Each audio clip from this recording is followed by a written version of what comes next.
Yeah, and the NBA playoffs, at least this first round, has seemed to be either you are with the public or you're against the public. People are betting very heavily on certain sides of a lot of these matchups. For example, the Bucks Bulls, who they're playing again on Friday, that was the one bet on Wednesday that had 90% of the money but did not cash because the Bucks lost overall to the Bulls, and now they go to Chicago tied 1-1. Brett, because of this, I'm backing Milwaukee in game three. I like them at -2 because Chicago surprising Milwaukee, getting that win in that fashion, really kind of dominating that game and being able to contain everyone but Giannis until the end. I think Milwaukee's going to turn the tide and they're going to come out a lot stronger and more focused in game three. So 2 points, that's not too big for me. I'm going to take Milwaukee on the spread. Yeah, well, the reason it's at 2 points, Higgins, is because Chris Middleton suffered an MCL sprain in game two and will not be available, obviously, for game three. So, yeah, this is a big stay away game for me. I do not know what to expect in this one. Going to be interesting. I expect Giannis to be on DeMar DeRozan a lot more in this game. So we'll see what happens here, Higgins. But, you'll certainly be backing the best player on the court. So never a bad thing to do in an NBA game. And if Giannis just goes absolute Greek mode, is that a term, Greek mode? I think he would absolutely just dominate, maybe get a triple-double and just carry the Bucks. Greek Get it mode. beast mode, Greek mode. Greek mode. There you go, man. All right, whatever floats your boat, Higgins.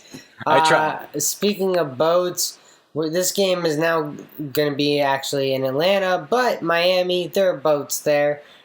Big boat town in Miami, Florida. But Miami has a 2-0 lead, Higgins, in the series against Atlanta. They've dominated these games. No Clint Capella for the Hawks. I think that's a big disadvantage for the Hawks. It's obviously one of their best rebounders and one of their best finishers at the rim as well. So it's a big miss in this series. I think the Heat probably sweep Atlanta, Higgins. Atlanta's going to come out. They're going to fight in this one. They're going to try and prove that they're not dead yet, but I just think it's a mismatch here. And the Heat probably take a 3-0 series lead. They're giving, yes, they are giving 1.5 to Atlanta. I think they cover the spread. So instead of taking -120 on the money line, I'm going to take that -110 number there, Higgins, and the 1.5. And see, this was more of a stay away game for me. You mentioned Chris Middleton's injury being the reason why you're staying away from that Bucks Bulls game for right now, and I understand that. The Heat and the Hawks, it's the series that, at least to start, I think I've watched the least of all these NBA playoff matchups. But Trae Young coming back to Atlanta would have me a little bit nervous. I know they're without Clint Capella, like you said. I think that does make a big difference for them down in the paint. But Atlanta, I don't know if they get swept here. And if they can win game three, then I think Miami would take the next two pretty handedly. Yeah, I mean, it's definitely going to come down to game three, no doubt about it. Saturday, we already have a few lines out, and the big question is, are the Sixers going to complete their sweep of Toronto? I mean, Joel Embiid hitting that three-pointer when it was a tie game late had him feeling, and a lot of fans having some flashbacks to when the Sixers lost on a last-second three in Toronto a few years ago. Philly just being 3 points favorites here, having already overcome the adversity of going to Toronto in game three and coming out with the win. I think they're going to do it again, so I'm taking them -3. Yeah, look, Higgins, I think this is a tough spot for Toronto to be in. They're injured. They're beat up right now. They're down 3-0 in this series. I don't expect them to, come out flat or anything of that nature. I expect them to fight a little bit. This is a team, that's won a championship recently, has a championship caliber coach as well. So, I'm with you though. I think Philly gets it done in Game 4.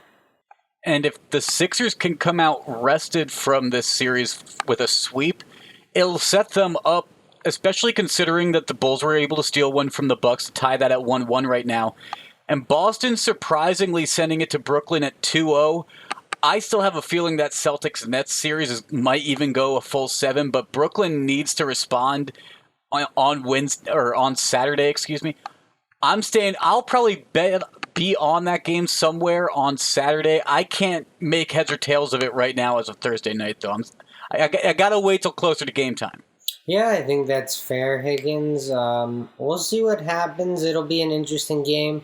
KD obviously didn't shoot very well from the field in the last game, although he scored, 25, 27 points, something like that. So he did find a way to get it, quote-unquote, done a little bit, Higgins. But they're just going to need better games from, your two best players. When you're built around superstars, Higgins, so, when you're relying on your best players to be your best players, they have to, I'm going to say it a third time here, be your best players. And KD was obviously feeling some of that Celtics pressure in the last game. Now they were very physical with him, Higgins. We'll see if they'll be able to be as physical in Brooklyn. But, just definitely an interesting series to watch for sure. Kyrie and KD went a combined 8 for 30 on the floor in Game 2. The only reason KD was able to get 27 points is because he was able to get to the line because, like you said, they're playing so physical against him that he's just getting constantly fouled, getting sent to the line. He went 18 for 20 at the line in Boston in Game 2. I wouldn't be surprised if I agreed now that they're in Brooklyn that it's not going to necessarily be able to be as physical right now, but I think the Nets probably will come out and win this. I don't know if that hook should still be there by Saturday, though. So I'm hoping that Brooklyn and that line comes down a little bit. I mean, because Boston, they're up 2-0. They should be favored a little bit more than this being 3.5-point dogs, I'm hoping. I'm hoping by Saturday. We'll see what happens, Higgins. So, yeah. I think, a lot of people are going to be backing the Nets here. They don't expect the Nets to be down 3-0.